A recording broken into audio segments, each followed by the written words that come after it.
বেলায় বাড়ি আসবে, কেমন হয়ে এলো? পাকা ইমানদার হয়ে এলো। কি করে এলাম? বর্ষকে বরণ করে এলাম। তুমি না হলে বর্ষ বরণ হতো না। তোমাকে যদি জিজ্ঞেস করি যে মাগরিব থেকে ডিজে বাজলো সকাল পর্যন্ত, আর সকালবেলায় এলে তো আধ হুঁশ হয়ে, মধ্যখানে মাগরিব, তারপরে এশা, তারপরে ফজর, তিনটা নামাজ তোমার উপর দিয়ে গত হয়েছে, আদায় করেছ? তো বলবে না, এখন ওগুলোর সময় আমাদের কাছে নেই। যদি তুমি রাস্তাতেই মরে যেতে, অ্যাক্সিডেন্ট হয়ে যেত গাড়ি, তো তুমি নিজের নামাজ পড়তে পারোনি, তো তোমার নামাজটা কে পড়ে দেবে? যদি কেউ পড়ে দিতে যায় জানার পরে, মানার পরে, তো তোমার মতনই গরু। যে নিজের নামাজ পড়েনি তার নামাজ আমি পড়তে যাব, আপনি পড়তে যাবেন, আর মাওলানা পড়তে যাবে কেন? ওরে আল্লাহর বান্দারা, জেনে রাখো, তোমার চরিত্র ভালো হতে গেলে জানোয়ারের দোয়া পাবে, আর তোমার চরিত্র খারাপ হতে গেলে জানোয়ারের বদদোয়া পাবে। মানুষ দূরে থাক, মানুষের কথা বাদ দেন না। হাদিসে লেখা আছে, একটা তালেবে ইলম একখানা ছোট্ট ব্যাগ ঘাড়ে করে নিয়ে, এতটি চিড়ে মুড়ি ব্যাগে ওর মা দিয়েছে, আর জাড়ের দিনের একখানা কম্বলকে নিয়ে, পাঞ্জাবি গায়ে দিয়ে, টুপি মাথায় দিয়ে চলে আসছে সেই আপনার মনিরামপুর থেকে হাঁটতে হাঁটতে। কোথায় যাবে জি? সীতারামপুর মাদ্রাসা যাব। তুমি তালেবে ইলম? বলে হ্যাঁ। এই তালেবে ইলমটার জন্য কি লেখা আছে কিতাবের ভিতরে, হাদিসের ভিতরে? হাত্তাল মালায়েকা তাজাও আজনে হাতেহা, আল্লাহর ফেরেশতারা ওই মাসুম ছেলেটার পায়ের তলাতে নিজের পাখাগুলো বিছিয়ে দেয় আর সম্মান জানায়, আর বলে আহলান, তোকে স্বাগতম জানাচ্ছি রে বেটা, তুই কিসের জন্য বেরিয়েছিস? তো নিজের দিনকে জানার জন্য, শেখার জন্য বেরিয়েছিস। তারপরে নবীজি বলছেন এর জন্য অনেকেই দোয়া করে। করতে করতে কারা দোয়া করে? হাত্তাল হিতানো ফি জাওফিল মায়ে, সমুদ্রের পেটে, নদীর পেটে, নালার পেটে যতগুলো মাছ আছে, সে মাছগুলা সম্পর্কে নবীজি বলছেন ওরাও দোয়া করে। কার জন্য?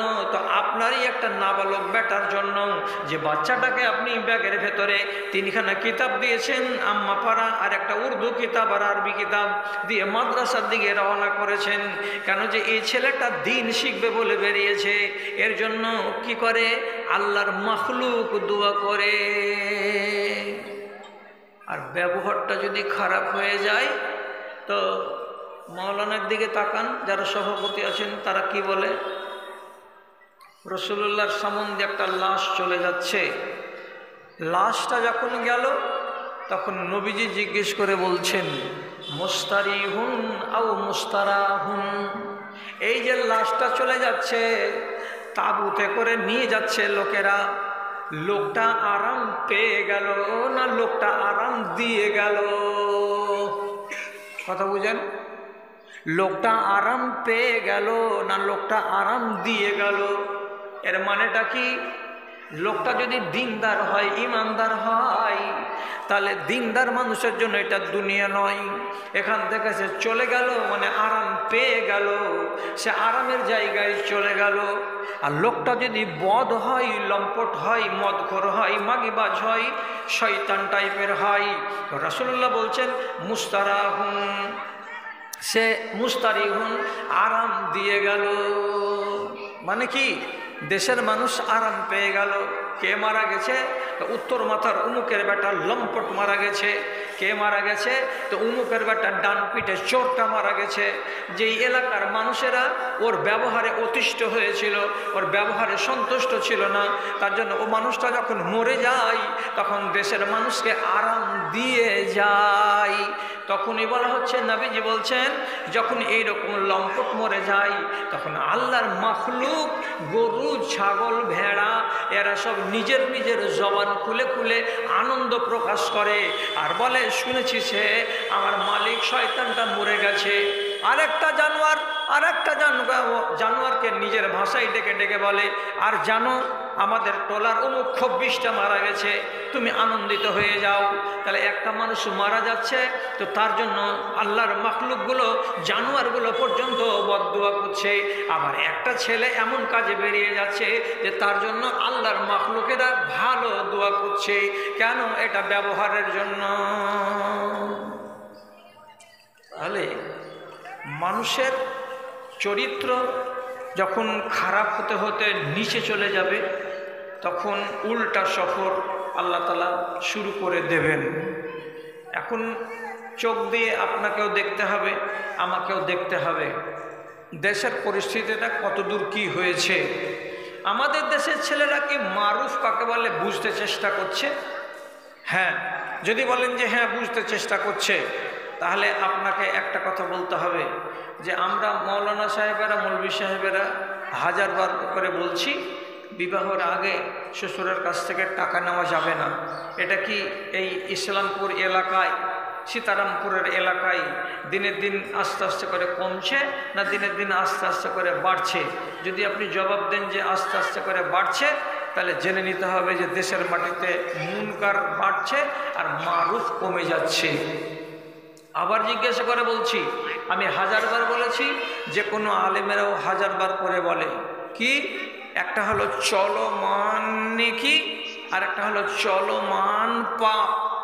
আপনি এমন একটা পাপ করবেন যে পাপের চাকা ঘুরতে থাকবে ঘুরতে থাকবে। একটা আপনি নেকি করবেন তো যে নেকিটা তার চাকাটা ঘুরতে থাকবে ঘুরতে থাকবে, এটাকে বলা হয় চলমান নেকি। আর একটা হলো চলমান পাপ। চলমান নেকি পাপ আপনাকে বুঝাতে গিয়ে শুধু এতটুকু কথা বলি, লম্বা করছি না দাদা আমার। যদি কোনো মানুষ নিজের দাড়িকে ছিলে, এটা গুনাহ, তো যতক্ষণ ছিলে রেখেছে আর চেহারাতে নতুন করে দাড়ি না গজিয়েছে, ততক্ষণ ওর পাপের মিটার আস্তে আস্তে আস্তে আস্তে করে ঘুরছে। এটা হলো চলমান পাপ, এটা চলমান পাপ। আর একটা চলমান পাপের উদাহরণ দিচ্ছি, হাজারবার বলেছি জালসাতে মসজিদে যেখানে সেখানে, কেউ মানতে চাইছে না।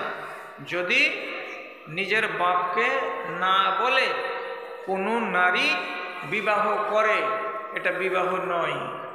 3 বছর 4 বছর 5 বছর জিন্দেগি কাটিয়ে নিল, 3টা বাচ্চার মা হয়ে গেল, আপনি বলবেন ওরা সব ঠিক হয়ে গেছে, ওর বাপ রাজি হয়ে গেছে, মা রাজি হয়ে গেছে, গোষ্ঠী রাজি হয়ে গেছে।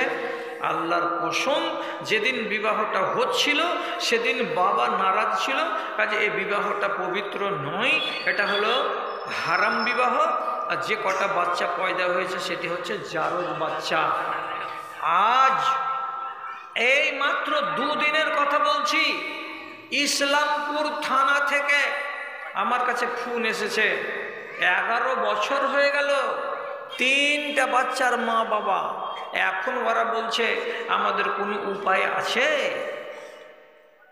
এতদিন তোমার মগজ কি ছিল? বন্ধ ছিল, খেয়াল করনি? এভাবে যে মেয়েটা বিবাহ হলো আর হয়ে মারুতিতে চড়ে শ্বশুর বাড়িতে গেল, আর যাওয়ার পরে রাত তখন 8:30 9টা, তখন ওই রকম ভিড়ে ভাড়ে মানুষকে কাকে দেখেছে?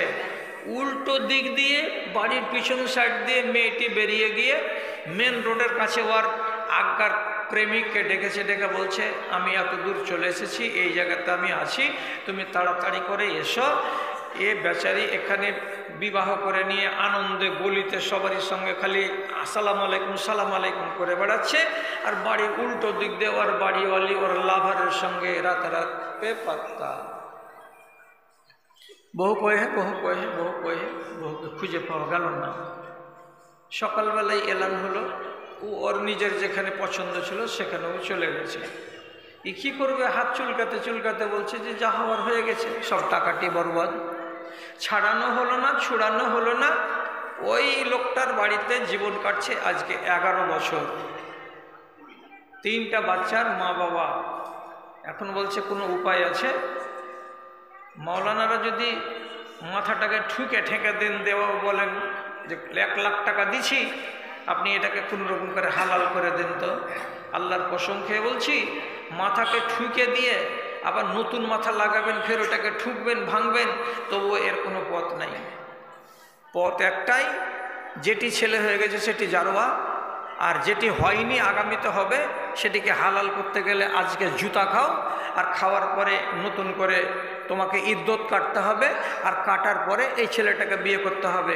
জুতা খেয়েই বিয়ে হবে না, কেন যে ওই লোকটা যে তোমাকে বিয়ে করেছিল ওর কাছ থেকে তোমার তালাক হয়নি। তালাক হবে না হয় খোলা হবে, কোনো একটা হবে। যদি খোলা হয় আগেকার স্বামীর কাছ থেকে, তো 1 মাস তোমাকে রুখতে হবে, তারপরে তোমাকে জুতা খেয়ে বিবাহ করতে হবে। এখন একজন রাজি তো আর একজন রাজি নয়। এটা হলো চলমান পাপ। যতদিন না শুধরাবে ততদিন তার পাপের চাকা ঘুরতেই থাকবে, ঘুরতেই থাকবে। এখন আমাদের সমাজে পাপের সংখ্যা দিনের দিন বৃদ্ধি পাচ্ছে। এই জন্য আল্লাহ রাব্বুল আলামিন বলছেন যে এইগুলো, নবী বলছেন যে এইগুলো লক্ষণ যখন চোখের সামনে তোমরা দেখে নিবে, তখন তোমরা জানবে যে দুনিয়ার বেশি দিন আর মেয়াদ নাই। আর একটা লক্ষণ, অত্যন্ত